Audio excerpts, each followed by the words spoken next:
Hola, bienvenidos. Mi nombre es Ángel Pérez, estudiante de Psicología de la Universidad de Yacambú.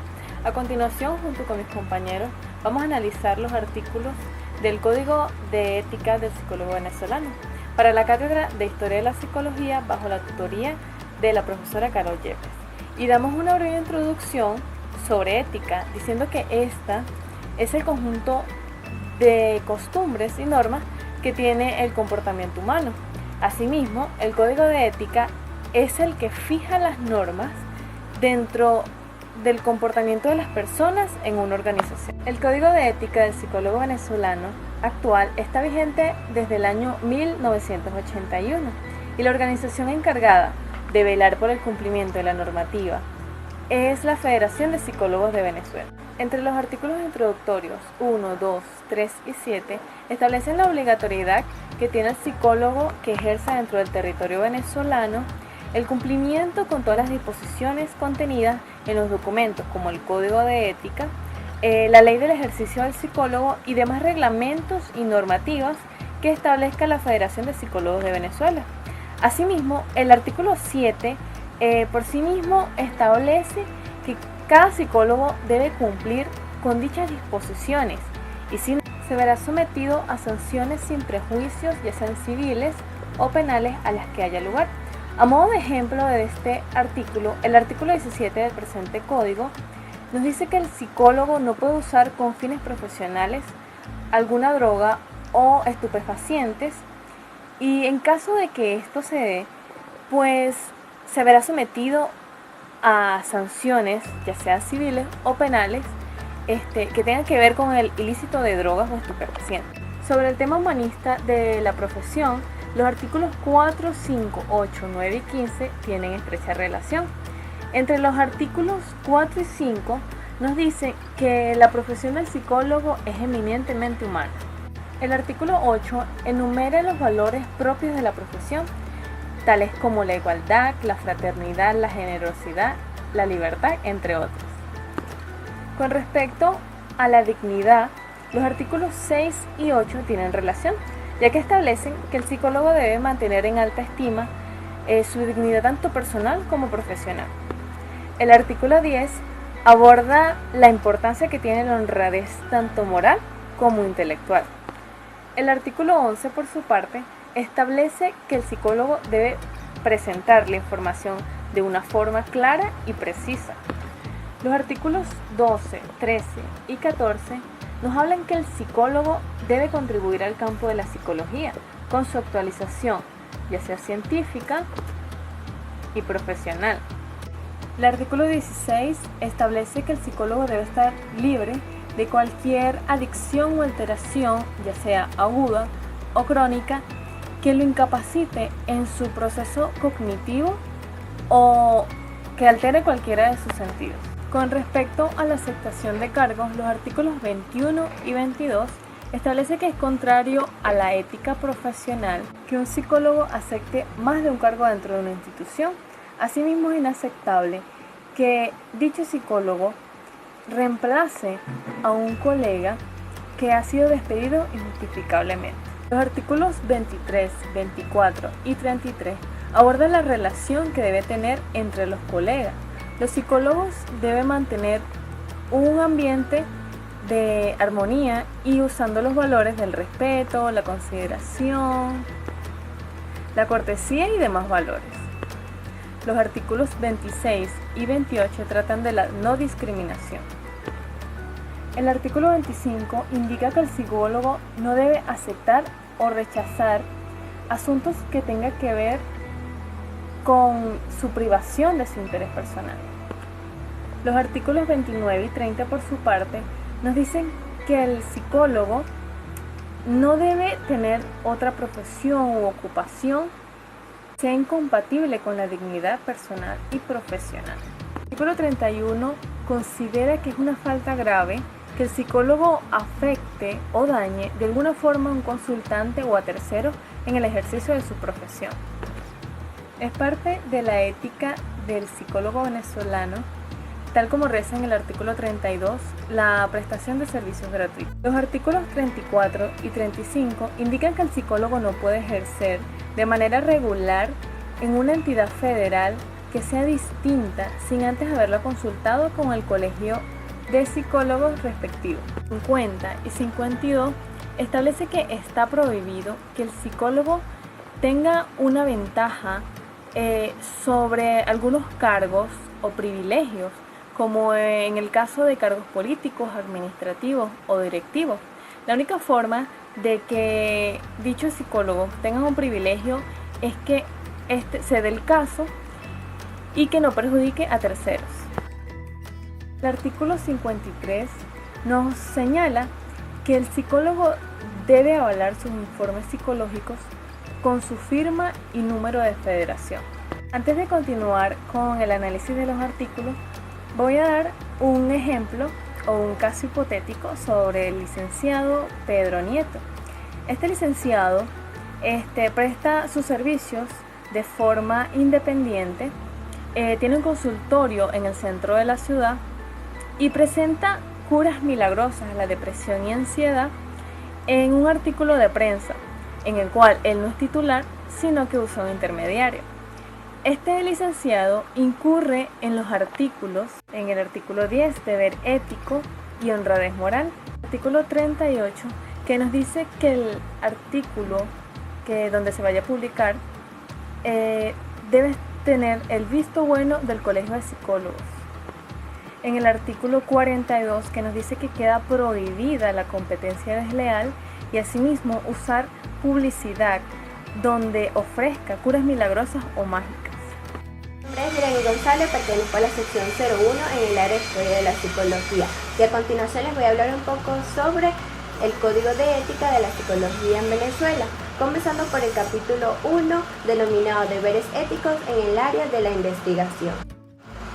Este abarca de los artículos 54 hasta el 75. En los artículos 54 y 55 habla de que la investigación en la psicología debe hacerse inspirada en los más elevados principios éticos y científicos, así como también esta debe ser elaborada y supervisada por personas técnicamente preparadas y científicamente calificadas. En el artículo 56 nos dice que en caso de que aquellas personas presenten una anomalía conductual, una enfermedad mental o alguna deficiencia, debe pasarse por escrito, si esta persona quiere ser sujeto de investigación, debe pasarse por escrito la aceptación o aprobación de su tutor o representante. Un caso hipotético sobre esto es que la paciente Gladys Perdomo, la cual presenta un cuadro conductual de una anomalía conductual de un accidente ocurrido en su juventud, la doctora Ana Sánchez quiere experimentar las raíces o bases ocurridas a base de este problema, pero lo hace sin la debida supervisión de su esposo Gregorio Méndez, y esto es una clara falta del Código de Ética de la Psicología debido al artículo que les acabo de mencionar. En el artículo 57 dice que para poder proteger la integridad física y mental de toda aquella persona sometida a bajo experimentación se necesitan una serie de requisitos, entre los cuales se encuentra la total libertad de excepción del artículo anterior, brindarle la información necesaria del experimento a la persona para que ésta sepa de lo que trata, siempre y cuando esta información no afecte a los resultados finales, brindarle asistencia médica y psicológica durante y después de dicho experimento, que pueda tener la potestad de detener el experimento en cualquier momento y recompensarle cualquier posible riesgo que pueda tener el experimento. En el artículo 60 dice que todo investigador debe garantizarle al experimentado el total anonimato sobre las respuestas dadas en la experimentación para así evitar cualquier posible daño moral ocurrido al mismo. En los artículos 61 y 62 hablan sobre la antiética y se presentan dos casos. En el artículo 61 se presenta el caso sobre que si algún experimentador se le dice que sus resultados van a resolver alguna problemática y luego no se sigue trabajando en eso o en esa dirección, ese es el primer caso de la antiética. Y el segundo caso se presenta en el artículo 62, en el cual si alguna publicación está en desacuerdo, esto no es razón para no ser publicada. Y asimismo en el artículo 63 mencionan que el psicólogo es el responsable de dar a conocer sus investigaciones con otros investigadores. En el 64, en el artículo 64, menciona que el psicólogo es el único responsable de las publicaciones que de él emitan, es decir, que él tiene la potestad para decidir cuáles serán publicadas y cuáles no. Si algunas no cumplen sus exigencias, tiene la total libertad de no publicarlo. Y por último, si el psicólogo recibe un trabajo o él acepta un trabajo en el cual no tiene control sobre sus publicaciones, este debe hacer lo posible de publicar o divulgar sus conclusiones para así contribuir al desarrollo de la psicología como ciencia y para el bienestar común. Así dice en el artículo 65. Desde el artículo 66 hasta el 70 habla sobre las investigaciones y su publicación, de que todo investigador tiene la potestad de ver que esa información sea la adecuada para el público que la va a recibir, además de que no esté alterada, para que evitar diversas consecuencias que puedan ocurrir al llegar esa información a el público y pues lo tome de mala manera. Y por último, que toda investigación en cualquier medio que vaya a ser publicada se le deben dar los méritos a quien se los merece. Ahora hablemos sobre el capítulo 2. Denominado deberes éticos en el área de la docencia. Este comprende desde los artículos 76 hasta el 84. En el 76 al 78 hace mención sobre los deberes primordiales del profesional de la psicología en el área de la docencia, los cuales son siempre tener por norte de sus actos el bien general, siempre resguardar el respeto por la dignidad humana. Además, nunca permitir que la docencia sea fuente de sojuzgamiento, explotación por parte de unos hombres o por otros, la dominación, y siempre tener en cuenta que la educación es la base o la fuente principal del desarrollo del comportamiento y de la personalidad. Así como también es la base principal para crear y fomentar en esas personas actas para la vida y la democracia, la cultura y principalmente la solidaridad entre ellos. En los artículos 79 y 80 hacen mención a las graves violaciones por parte del psicólogo en la docencia. Uno de los principales son una mala conducta o un mal comportamiento por parte del mismo, ya que este es uno de los principales para dar el ejemplo. Y del artículo 81 al artículo 84 menciona sobre que el psicólogo es el único responsable de dar información, conclusiones, investigaciones, referencias, en fin, cualquier información para resolver las dudas de sus alumnos y así contribuir al máximo desarrollo genérico de sus alumnos. Ahora, para terminar con el capítulo 3 denominado deberes éticos relativos a recursos e instrumentos de trabajo psicológico. Este comprende desde el artículo 85 hasta el 95. Del artículo 85 al 91 hacen mención sobre de que todo material de uso psicológico debe ser utilizado y elaborado por profesionales. Además que los materiales de uso psicológicos experimentales solo podrán utilizarse por un corto tiempo. Y además que todo psicólogo que no haya cumplido con las propiedades y características estudiadas y conocidas no podrá utilizar este material sino únicamente para experimentación o docencia. Y en el artículo 92 al 95 hacen mención sobre los test y las pruebas psicológicas y la categoría de estos como material auxiliar, que son 3 categorías: la categoría de uso profesional, la categoría de uso para todo personal de ciencia y la categoría para uso exclusivo psicológico. Muchísimas gracias. Soy Ara Mesadri, cédula de identidad 10.125.213, cursante de la carrera de Psicología. Voy a hablar del capítulo 4 y el capítulo 5 del Código de Ética. El capítulo 4 habla de los deberes que poseen los psicólogos frente a las autoridades públicas, que es el de brindar su colaboración cuando es requerida con una actitud de respeto y colaboración, con imparcialidad científica y una opinión objetiva.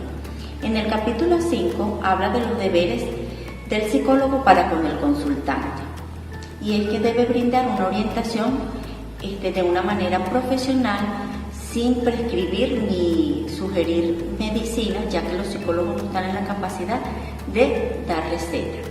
Queda prohibida también la exhibición de enfermos, de personas con enfermedades mentales o personas con deficiencias conductuales a través de redes sociales, fotografías o a través de alguna información que no sea con fines científicos. Otro de los deberes de los psicólogos es realizar denuncias cuando exista un maltrato a pacientes en algunos centros de reclusión o asistenciales. Es deber del psicólogo poder manifestar que estos pacientes están siendo tratados de una forma no adecuada. Un aspecto importante en el ejercicio de la psicología es la que se manifiesta en el párrafo único del capítulo 5, donde se enfatiza que el diagnóstico realizado para efectos legales post-mortem no se pueden hacer si el paciente no haya sido atendido previamente por el psicólogo. De igual manera, es obligación del psicólogo respetar las ideas políticas, religiosas y la vida privada de sus consultantes. Los psicólogos, como miembros de una institución o empresa del Estado, deben velar por los más altos principios éticos de la profesión de la psicología. Un caso hipotético puede ser cuando el licenciado Rubén Mijares atiende en su consulta a la señora Juana Hernández, quien sufre una depresión severa como consecuencia de un duelo tardío. Al cabo de varias sesiones convencionales de varias terapias, no han surgido las mejoras que el psicólogo quiere, por lo que entonces procede a indicarle tomar antidepresivos y ansiolíticos, y en este momento entonces el psicólogo pasa a infringir el Código de Ética en el artículo 106 y 107, ya que los psicólogos no están en la obligación de prescribir medicina. En este caso, él debe dirigirse a algunos especialistas que puedan ayudarlo a solventar esta situación, quienes puedan entonces indicarle las medicinas que la señora Hernández requiera para superar su duelo tardío. Hola, mi nombre es Irene Moreno. A continuación les hablaré sobre el Código de Ética Profesional del Psicólogo, capítulo 6, de los artículos 132 hasta el 141, de los deberes éticos en el ejercicio institucional de la psicología. El profesional en la psicología que labore en el sector público o privado debe regirse por las leyes sociales correspondientes, así como debe luchar por las mejoras de condiciones sociales, laborales y sindicales del gremio, tales como las prestaciones sociales, estabilidad en el cargo, entre otras. El psicólogo defenderá la práctica de concursos para la obtención de cargos y recibirá una sanción si pasara por encima de otro colega deshonestamente en el escalafón. Ahora les hablaré sobre el capítulo 7 del secretario profesional. Este capítulo comprende desde los artículos 142 hasta el 147. Debe guardarse el secreto profesional y proteger los intereses del consultante o personas en su cuidado. El psicólogo solo puede romper silencio si es autorizado, en algunos casos por la ley, permiso del consultante, errores por algún error judicial o prácticas de evaluación, cuando es designado por una entidad o una autoridad competente. En cuanto al trabajo colectivo, es decir, si son varios psicólogos, se sancionará solo al responsable que rompa la ética del silencio y no al grupo en general. Buenos días, soy Franklin José Vargas Alzurus, estudiante de la carrera de Psicología, primer trimestre, sección 02. Voy a explicarle a continuación los últimos 34 artículos que engloban el Código de Ética del Psicólogo. El artículo 148, 151, 152 y 153 nos explican los derechos a recibir honorarios acordes al ejercicio profesional, incluyendo los siguientes parámetros: la novedad y disposición del psicólogo, la importancia de los servicios que se presten, el tiempo requerido y el grado de participación del psicólogo en su caso. El artículo 149 y 150 nos explican que no se debe ejercer la profesión con fines comerciales. El artículo 153 y 158 nos explica las controversias en cuanto al pago de honorarios no profesionales, donde deben ser arbitrados por el Colegio de Psicólogos. El artículo 154, el 155, el 158 y el 166 nos explica que a excepciones de las asociaciones debidamente registradas, el colegio y los pagos de honorarios deben ser estrictamente al psicólogo individualmente. El artículo 159, el 160, el 161 y el 168 nos explican que debe existir un respeto mutuo y solidaridad entre colegas. El artículo 162, el 163, el 169 y el 170 nos explican que no se deben tomar casos de otros colegas a no ser que éste haya dejado el caso y ser notificado con anterioridad, manteniendo su buen nombre y su buen desempeño. El artículo 171 nos explica que no se debe incurrir a competencias desleales. El 172 nos explica que cuando el psicólogo se encuentre lesionado en su dignidad y en su desempeño como buen trabajador, debe dirigirse a organismos gremiales correspondientes. El artículo 173, el 174, el 175 y el 176 nos explican que se deben cumplir con los deberes asignados por el Colegio de Psicólogos y no ejercer sin estar debidamente autorizado. El artículo 179 y el 177 nos explica que son causas de sanciones las siguientes: incumplimiento del código, falta de ética, indisciplina profesional, infracciones graves, incumplimiento de acuerdos y resoluciones. El artículo 178 nos explica que las sanciones van desde la amonestación privada, pública y la suspensión del ejercicio profesional. 180, 181 y 182 nos explican que es un deber del Colegio de Psicólogos informar a todos sus participantes acerca del Código de Ética del Psicólogo y donde debe prestar fiel juramento a él. Bueno, ahora les voy a explicar el siguiente caso hipotético. Descripción del caso, donde engloba a la licenciada Mira Humedad. La licenciada Mira Humedad es una psicóloga independiente donde, para atraer el mayor número de clientes, ha decidido bajar un 15% de descuento a su trabajo, infringiendo los siguientes artículos. El artículo 148, donde dicen que los honorarios deben ser acordes al ejercicio profesional. El artículo 151 nos explica que el monto de los honorarios debe estar regido por ciertos parámetros. El artículo 152 que nos explica que los honorarios deben ser acordes al trabajo realizado.